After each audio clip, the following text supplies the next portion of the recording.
എല്ലാവർക്കും നമസ്കാരം. ഗുരുവായൂർ വാർത്തയിലേക്ക് ഏവർക്കും സ്വാഗതം. എല്ലാവർക്കും നമസ്കാരം.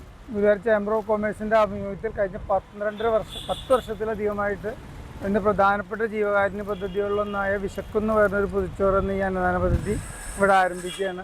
ഈ 10 വർഷവും നമ്മളെ നല്ലവരായ നാട്ടുകാരും പ്രവാസികളൊക്കെ അകമഴിഞ്ഞ് സഹായിച്ചതുകൊണ്ട് യാതൊരു മുടക്കവും കൂടാതെ സുതാര്യമായ രീതിയിൽ തന്നെ നടപ്പാക്കാൻ കഴിയുന്നുണ്ട്. എന്തായാലും നമ്മളോട് സഹകരിക്കുന്ന എല്ലാവരോടുള്ള നന്ദിയും കടപ്പാടും ഞാൻ ദിവസത്തിൽ രേഖപ്പെടുത്തുകയാണ്.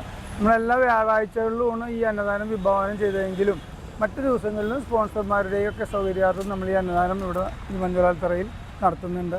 ഇന്ന് നമുക്ക് വേണ്ടിയിട്ട് ഈ പരിപാടി സ്പോൺസർ ചെയ്തിരിക്കുന്നത് ശ്രീ GS അജിത്താണ്. കേരള ഗവൺമെൻറ് ഓഡിറ്റ് സെക്ഷനിൽ നിന്നും ഓഡിറ്റ് ഡിപ്പാർട്ട്മെൻറ്റിൽ നിന്ന് റിട്ടയർ ചെയ്തതിനു ശേഷം സാമൂഹ്യ സേവന രംഗത്തും ജീവകാരുണ്യ പ്രവർത്തനങ്ങളിലും കലാരംഗത്തും എഴുത്തുകാരൻ എന്ന നിലയിലൊക്കെ പ്രശസ്തനായ വ്യക്തിത്വത്തിനോടൊപ്പമാണ് ശ്രീ രമേഷ്.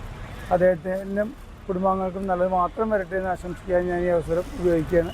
എൻ്റെ കർത്തവ്യം നിങ്ങളെ സ്വാഗതം ചെയ്യുക എന്നുള്ളതാണ്. ഇന്നത്തെ പരിപാടിയുടെ അധ്യക്ഷൻ ശ്രീ മുരളി അകമ്പടി, ഗുരുവായൂർ കൃഷ്ണാട്ടങ്ങളി ആശാൻ, കൂടാതെ നമ്മുടെ ഈ അന്നദാനത്തിനോടൊപ്പം വസ്ത്രദാനം എന്ന പരിപാടിയുടെ കൺവീനർ കൂടിയാണ്. അദ്ദേഹത്തെ വേദിയിലേക്ക് അതിഥിയോട് സ്വാഗതം ചെയ്യുന്നു.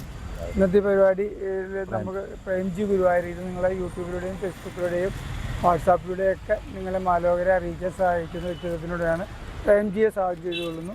കൂടാതെ നിങ്ങൾ ഓരോരുത്തരെയും ഈ അന്നദാനം സ്വീകരിക്കാൻ എത്തിച്ചേർന്നുള്ള നിങ്ങൾ ഓരോരുത്തരെയും പ്രത്യേകം സ്വാഗതം ചെയ്തുകൊണ്ട് ഇത് ഉദ്ഘാടന കർമ്മം നിർവഹിക്കാനായിട്ട് ശ്രീ മുരളി. എന്തായാലും അജിത്തിന് എല്ലാവിധ ഐശ്വര്യങ്ങളും ഉണ്ടാവട്ടെ എന്ന് ഈശ്വരനോട് പ്രാർത്ഥിച്ചുകൊണ്ട് നിർത്തുന്നു. നന്ദി, നമസ്കാരം.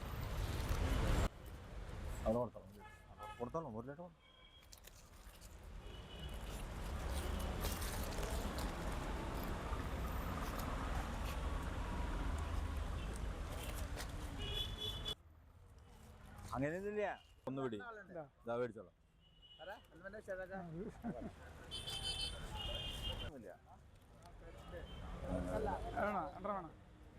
ഫ്രീയായിട്ട് ചോറ് ഒന്നുമില്ല, വെജിറ്റബിൾ ആണ് കേട്ടോ.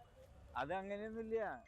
ഗുരുവായൂരിലെ വാർത്തകളും വിശേഷങ്ങളും അറിയുന്നതിനായി ഈ ചാനൽ സബ്സ്ക്രൈബ് ചെയ്യുക. നന്ദി.